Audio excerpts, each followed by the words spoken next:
I bow to all the seekers of truth. This is a special time in the history of creation that so many seekers have been born on this earth. They have realized that there is something beyond than the mundane life they have to seek. This is not the seeking of one life.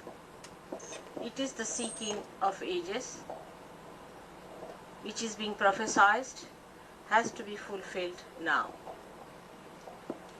There have been prophecies and prophecies about this great time. In India, about 14,000 years back, Bhrigu Muni has written a book called Nadi Granth, in which he has described you all, saying that a day will come when all these such great seekers will be born on this earth, and that their Kundalini, which is the power of their true desire, will be awakened spontaneously, and they'll find out what they are.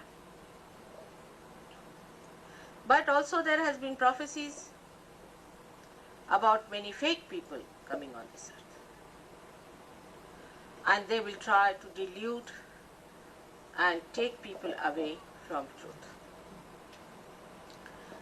There have been also great prophecies all over the world, but especially in England. About 100 years back, a great poet called William Blake was born, and he has written so clearly about Sahaj Yoga that it is surprising how he has even exactly mentioned the house where I'll be staying. Also that he has said that the men of God, meaning the seekers, the men of God will become prophets, and they will have power to make others prophets. This is the sign we should take when we are seeking the truth. When we are seeking the truth, we have to remember that we have to become the prophets ourselves. We have to become the guru ourselves. If I say I'm such and such, I'm this and that, what's the use? What's the meaning of that? What have you got out of me? What have you become out of me? What did you get by your Kundalini awakening? We should know that you are on the right path by the fruits it gives you. Now, people have been misled and misled and misled. I came here in 1973, and I was told very blankly that I won't be successful here, that I must demand for a lot of money, otherwise people will never take me seriously in this country. So I went away empty-handed. It was sad at that time to understand that the seekers don't understand a simple thing, that you cannot pay anything for your realization. What did we pay for becoming human beings? A simple thing like that, one has to understand. That you cannot pay for that. It is so invaluable. It cannot be valued in money. God doesn't understand money. It is your headache. It is so simple. It has to be simple, your evolution. All that is living has to be simple. A flower becomes a fruit. How much money do you give to the tree? A seed becomes a tree. Do we pay for that? What do we do there? It's common sense. It's simple common sense. if it is a living process of evolution, then it cannot be understood through our human enterprises and human madness. So, if there is going to be evolution within us, what should happen to us? Let us see a person like you, what he has to say. He has very clearly, he is the only psychologist who has talked about a higher consciousness within us. All the rest of them have said that because of this is the problem, because of that is the problem, but to overcome it, what is to be done, how to achieve your higher consciousness, only Jung has talked. And he has very clearly said that the new man who will appear on the scene will have collective consciousness.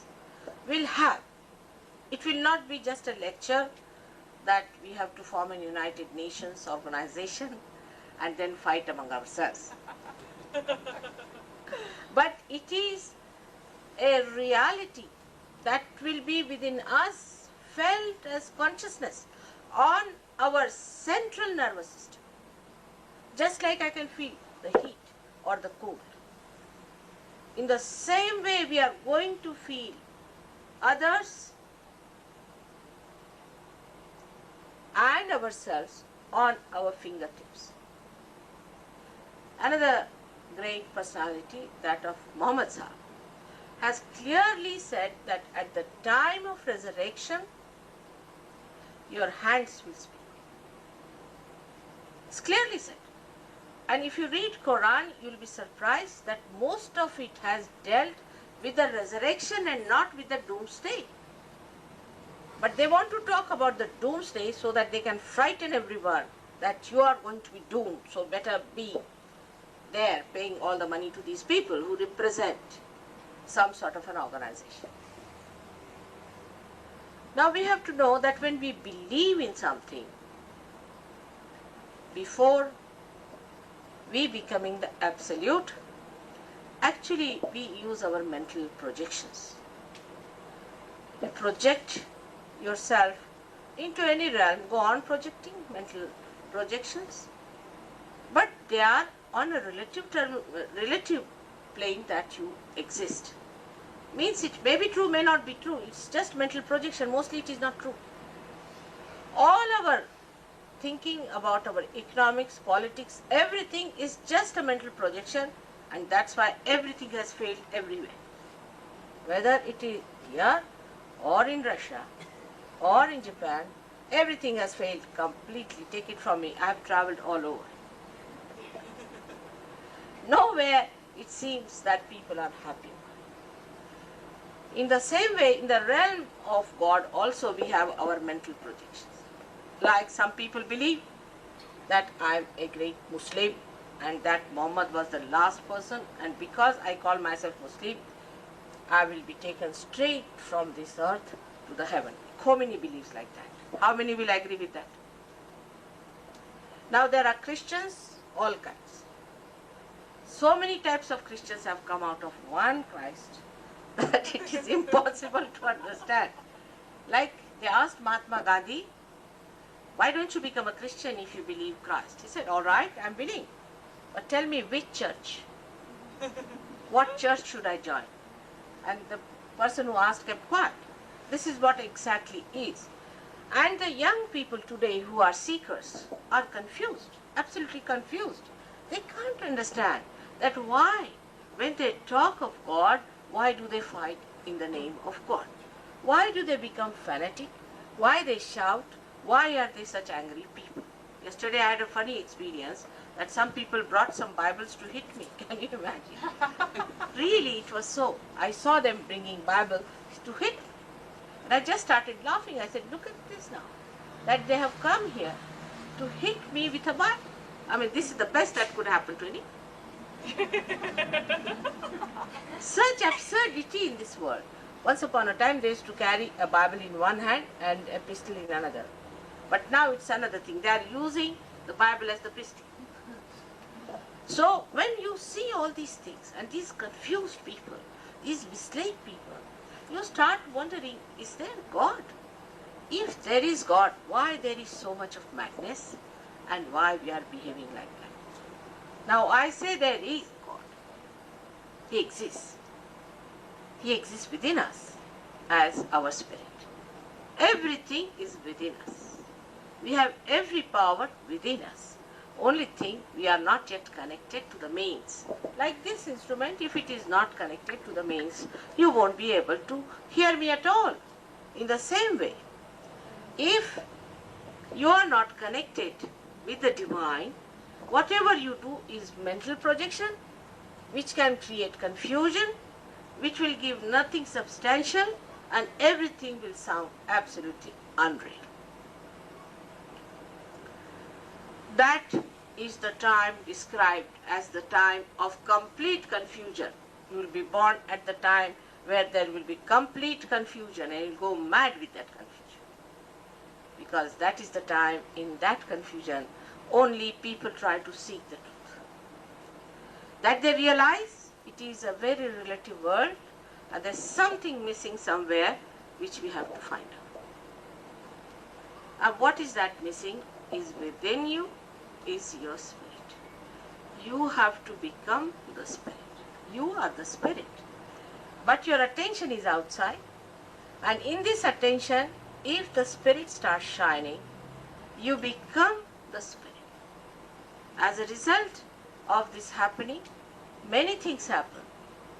But when you become the spirit, you become, first of all, completely aware about others and about yourself.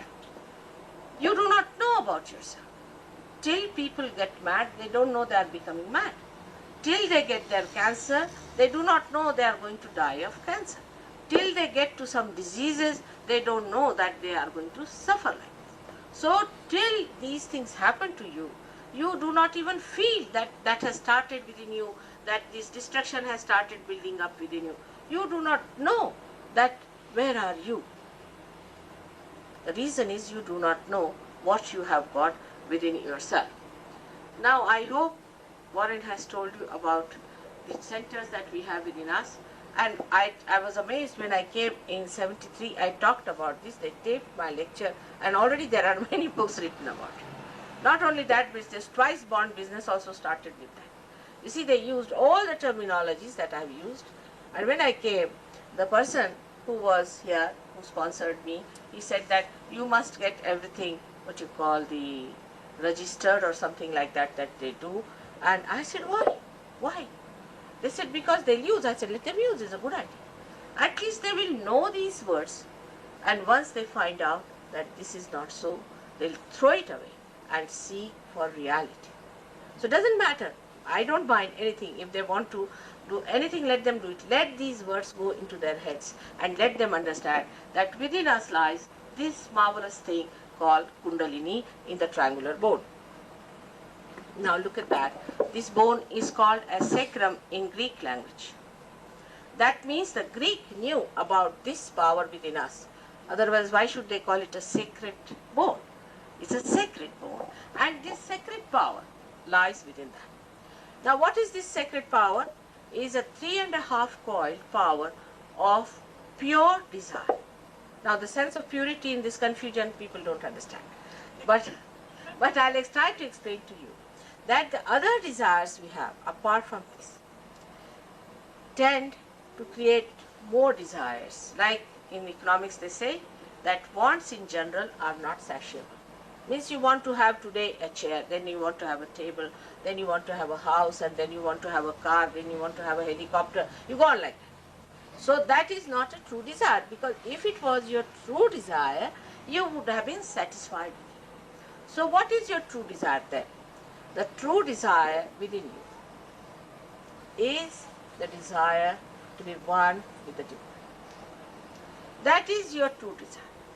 All other desires are false because they do not give you the true satisfaction. So this true desire resides within you in the triangular bone in 3.5 coil. Now when I say that, I must tell you Sahaj Yoga today is at such a time that you can prove everything what you say. Before this it was not possible to prove. When this Kundalini rises, in many people, if they have obstructions at the Nabhi chakra or at the another one, Swadhisthana chakra, you can see it pulsating. You can see that pulsating. Actually, you can see with the naked eye the pulsation of the Kundalini with your naked eye. Then the Kundalini rises. You can feel it with the stethoscope, the rising of the Kundalini, like lup, dup, lup, dup. It goes on like the heart. It reaches on the top of your head here, where you again feel the sound, and then the sound disappears, and you find a cool breeze coming out of your own head. Now, this you cannot do. As you cannot transform a flower into a fruit, you cannot make cool breeze come out of your head. Like the other day, I went to one of the television person, and the person said, maybe the air conditioner is there. I said, maybe, but you put your hand. So she said, of course, there cannot be an air conditioner in my head. I said, that's what it is. And that's how you know that you are being really baptized.